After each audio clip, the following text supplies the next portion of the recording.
This is the setting of Mojoro now, 68 years after the final battle against the King of Curses, Sukuna. Now, we clearly see an enormous alien ship, a colossal vessel entering Earth's atmosphere, a truly momentous event. These aliens are called the Cimmerians. The ship they're riding is their mothership, which they call Nonax. It's carrying 50,000 more of their fellow aliens who are searching for sanctuary. These are refugees as if they're looking for a new home planet. And this is where things start to get interesting. Their leader is about to be revealed here. It's a kind of white entity with very long horns and an extra eye on its forehead, almost like a third eye. Actually, guys, we'll see throughout the story that this is a recurring signature feature of the Cimmerians, setting them apart from humans. We'll also see here another entity that looks a lot like Tengen. Is this where we'll finally get the lore about where Tengen-sama really came from? But let's clear things up here. According to them, they're coming to Earth to live here. Their first choice was to go to the US because they know it's the strongest country. But after the battle between Sukuna and the other Jujutsu sorcerers, that authority to handle treaties was transferred to Japan. And not only that, these Cimmerians were also shocked when they figured out that there are people in Japan who can use the same powers they possess, and these people are called Jujutsu sorcerers. And this is where, guys, it gets featured. Just from the cover page, you can already see who the main protagonist is. This is where one of the grandchildren of Yuta and Maki is featured. This girl is named Yuka Okotsu, and at this point in the panel, she is only 6 years old. At the same time, guys, Yuta Okotsu is also shown here as very old, because just imagine, 68 years have passed since their battle with Sukuna. But before Yuta died, he was able to give and pass down his ring to Yuka, and as you all know, guys, just how overpowered it is. This was one of the factors that made Yuta Okotsu so powerful. After he passed it on to Yuka, only 4 years went by before Yuta also died. And we can also see here that it was mentioned that after Maki died, she died before Yuta. Yuta gradually grew weaker and eventually passed away as well. But at least the ring was still passed on to Yuka. But the problem is, it turns out Yuta wasn't really the one to make that decision. The leaders of the Gojo clan have made a new decision. Because after Gojo died, and since Yuta is his distant relative, Yuta became the new head of the Gojo clan. And after that, now that Yuta has also died, someone else needs to take over his position. Even though he gave that ring to Yuka, Yuta's decision cannot be followed because the Gojo clan decided to give it to a more worthy user, someone more deserving to hold it. And that person is none other than Yuka's older sibling Tsurugi. There was resentment and constant conflict between the two because Yuka wanted to reclaim the ring that her grandfather had given her, while Tsurugi couldn't give it to Yuka because he wasn't allowed to either. And for this reason, Yuka is always training to become even stronger so that she can be the worthy retainer of that cursed tool, the ring her grandfather gave her. And this is where, guys, the story of Mojuro begins. It is said that within Japan, a very serious crime is taking place where Japanese people are being abducted, kidnapped for human trafficking. The reason for this is that, as we know, because of Master Tengen, there are now so many Jujutsu sorcerers or cursed users within Japan. And just like what we saw happen in the Calling Games, other nations and certain bad elements have found a way to profit from Japanese people and to use the cursed energy that naturally exists in their bodies, selling it elsewhere. Because there is a high price placed on the heads of the Japanese.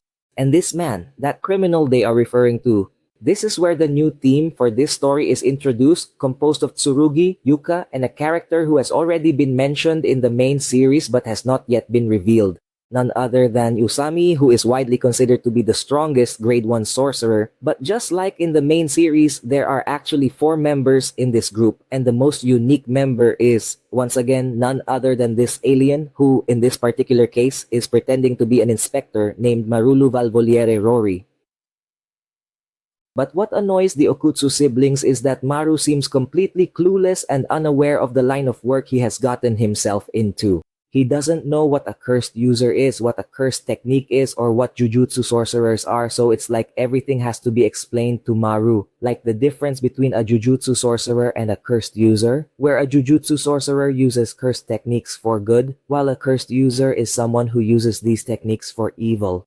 Cause he was basically just sent as an inspector. He really wasn't supposed to get involved in the ongoing battle or the mission that these two were undertaking. It's as if he's only here to observe and to give a rating on whether Japan is truly worthy of handling authorities, treaties, and whatever other matters that Japan holds instead of other powerful countries like the US. The reason why? Since Maru is apparently useless, he's not going to help and is only here to observe. The Okutsu siblings decide to leave him behind, as if saying that since he's not needed and would only be a hindrance to the mission, they just won't bring him along. That's why Maru felt sad, but eventually, since Yuta's granddaughter, his favorite grandchild Yuka, has a soft heart, she went back for him. They made it their mission. And here, we'll see someone who is really skilled at using cursed energy. Yuka has excellent observation skills, and she immediately figured out how that criminal was able to abduct and kidnap Japanese people. He was using a barrier technique. Guys, it's a domain expansion that doesn't actually use a literal physical barrier, unlike other techniques that do, such as Hakari Kinjis. So how does this technique work? Once a lost child ends up here, not knowing which way to go, they'll feel a sort of presence, something that seems to guide them in a certain direction. And once they follow that pattern, once they fulfill that requirement, the curse technique of the criminal, the curse user, will automatically activate and they'll eventually be transported. They will be taken from this place to wherever the criminal is hiding. Once they figured this out, Tsurugi was able to return right away, and it turns out Tsurugi also already knew how the curse user's technique worked. Here they realized that this mission was quite dangerous, a bit complicated, and that the technique they had to face was extremely complex. They first set up a barricade to make sure that no children could enter this place and that the barrier technique of that criminal wouldn't take effect on anyone. But while they were sealing off each pathway, suddenly a child managed to slip through, and eventually, since the child was chasing the presence we mentioned, he followed the exact pattern required to enter the enemy's barrier technique, and it activated. Suddenly, two enormous hands appeared, grabbed the child, and then vanished without a trace. Tsurugi was shocked at this point because he realized that inside that barrier technique, things were even more complicated than he thought. It had a special ability. The criminal's power had teleportation capabilities. But at this point, since a child had already been kidnapped, Tsurugi could no longer just stand by and watch. Since he considered himself stronger than his younger sibling, he ordered him to report back to Usami, their teacher. Meanwhile, he would follow the child and try to rescue them. But since Yuka was extremely competitive and wanted to become stronger so she could earn the ring her grandfather gave her, she insisted that they both go in, both rescue the child, and both complete the mission together. However, unexpectedly, it was only Tsurugi who was grabbed by the enormous hand. It's as if Tsurugi was the target and they deliberately left Yuka behind. But when they saw that even Tsurugi's weapon was left behind, that's when they realized that maybe it wasn't that simple. It was then that they realized the criminal was actually targeting individuals without any amount of cursed energy with his barrier techniques, just like the children he had been kidnapping. And that's also the reason why this technique didn't target or take Yuka. The reason, guys, why Tsurugi was taken is that, as explained and confirmed here by Maki, Tsurugi's body also has no amount of cursed energy. So this is an indirect implication that it's as if Tsurugi has a heavenly restriction, just like Toji and Maki. Because they didn't know how to get inside that particular technique or how to reach the place where the child and Tsurugi had been taken, Yuka eventually gave up, even saying that she actually didn't really care that much about her sibling. In fact, she's even angry at them because of her sibling, she can no longer get back the ring that Yuta gave her. But this is where Maru started to insist that he too has a sibling. They still couldn't understand each other, but once Tsurugi dies, there's nothing she can do anymore. All the things she regrets will remain as regrets because nothing will change anymore. But if she saves Tsurugi, there's still a chance for things to change. They can still make up and she won't lose her chance as long as they're both alive. That's why Maru really pushed Yuka to help Tsurugi, and together they tried to find a way to recover him. Because of this, Yuka's heart softened again as she said that they wouldn't go back and look for Tsurugi to save him, but rather so she could scold and beat him up again. Then guys, there was a scene switch and now we arrive at the place where the criminal is, where Tsurugi is also there, now with both hands tied. There was a bit of chit-chat between the two of them. Meanwhile, Tsurugi also has quite a foul mouth. But he didn't expect that through that special technique, his hands would automatically be tied up as well. That's why he didn't get the chance to retaliate. Tsurugi was shocked when the criminal admitted to him that after this final sale, he really wouldn't repeat his business anymore. He would quit human trafficking. The reason was that the alien invasion on Earth was about to begin. At first, Tsurugi just laughed it off.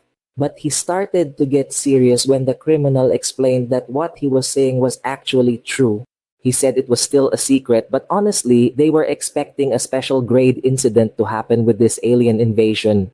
A threat on par with the attack Ryomen Sukuna carried out 68 years ago. That's right guys, they know Ryomen Sukuna here and they know just how terrifying the King of Curses is. They know what kind of damage he inflicted on the world. Here, Tsurugi was also shocked, saying that it's impossible. He said the damage Sukuna caused was just too much. And apparently Sukuna is the reason why there's a ground zero in Japan for what they call the inhuman Makyo. And honestly guys, the conversation here is really long. But since I don't want you to get bored, I'll summarize it in the best way you'll understand. According to this criminal, since Japan is the one handling diplomacies and treaties, now Japan's true colors will be revealed. Unlike before, Japan was granted the official authority to handle these kinds of matters because Gojo Satoru and Yuji Itadori were recognized as truly the strongest beings, as if they were really the ones who had the authority to handle such things. But now, no one has that kind of power anymore. There are still Jujutsu sorcerers after all. There are still people who know how to use curse techniques, but not at the level of Gojo Satoru or Yuji Itadori. So once the whole world figures that out and they realize that the Jujutsu sorcerers of Japan are now weak, Japan will lose its authority. And since how weak Japan actually is will be exposed, the price of the children they're selling who have curse energy in their bodies will also drop. That's why this will supposedly be his final sale before that happens. While showing the large number of children who are already wrapped up, already packed according to this criminal, whom he will sell, he just needs to transport them and he'll get his money. As for Tsurugi, he has a different plan, which he plans to put Tsurugi up for auction because although his body doesn't have any cursed energy, he is still a Jujutsu sorcerer. But Tsurugi really has quite a foul mouth. He talked back to the criminal, which is why he was being beaten up. Tsurugi's face was being kicked while they said that they were very far from the place where Tsurugi came from. Even if he screamed, no one would find him. But the man was suddenly shocked when someone suddenly broke down the door. And of course, it was none other than Maru and Yuka. They were also surprised because they had no idea how it happened. Even Tsurugi knew that his sibling didn't have any special tracking ability, so he explained how it happened. Through the bond, the biological connection between Tsurugi and Yuka as siblings, it turns out that Maru is able to use his curse technique, which honestly isn't really a technique, guys. They just called it that because it's an ability of the Samorians. They say that through that connection, Maru is able to bring harmony. Not only that, through this, Maru and his target can also find their exact partner or the exact person who is their equal, which is the reason why even though they didn't know where Tsurugi was, they were able to figure out and pinpoint his location. But to Maru's surprise, what Yuka was saying turned out to be true. The very moment these siblings met, Yuka immediately challenged Tsurugi to a fight. And here guys, we once again see the stunning artwork that we haven't seen in so long, the hand-to-hand combat scenes of Jujutsu Kaisen. The flow of the choreography in these hand-to-hand combat scenes is so clean, something we've missed for a long time. But what happened here guys is that eventually, even though Yuka thought she would be able to land a solid blow on her sibling, she was counterattacked. Which is why she felt sad, which isn't really surprising, because we all know that almost everyone who has a heavenly restriction in this series is extremely overpowered. But since she knew she wouldn't win in a duel against Tsurugi this time, she just redirected her anger toward the criminal they were hunting, using her curse technique, the Savage Jaw Strike, on this person as long sharp claws emerged from her hand. Because of this technique, even though there was no direct contact between her hand and her target's body, the target still ended up with deep scratches, intense claw marks on their hand. But of course, this still wasn't enough to stop and bring down their opponent. He was holding one of the seals as if it were part of his cursed technique, and he managed to teleport behind Yuka. Yuka was able to block it at first, but when they started exchanging blows, how did he manage to get a new weapon? That's why it occurred to them that this was part of the man's cursed technique, included as an extension of his barrier technique, which has the ability to teleport not only his body but also objects. Because of this, Tsurugi was forced to draw his weapon. It turns out this is one of the special grade curse tools held by the Gojo clan. It is called the Honoyagi. The special feature of this cursed tool is that the sparks generated from the scabbard and the guard of this weapon are actually infused into the blade itself, as if after the spark appears, it enters and merges with the blade. That's why, after Tsurugi draws the Honoyagi, it immediately ignites and gains a flaming effect when used. The new shadow-style battle sword drawing. If you guys are true OG fans of Jujutsu Kaisen, you already know what this is referencing. Because of this, all the talismans the man used to forge his barrier technique were burned, which means he can no longer teleport.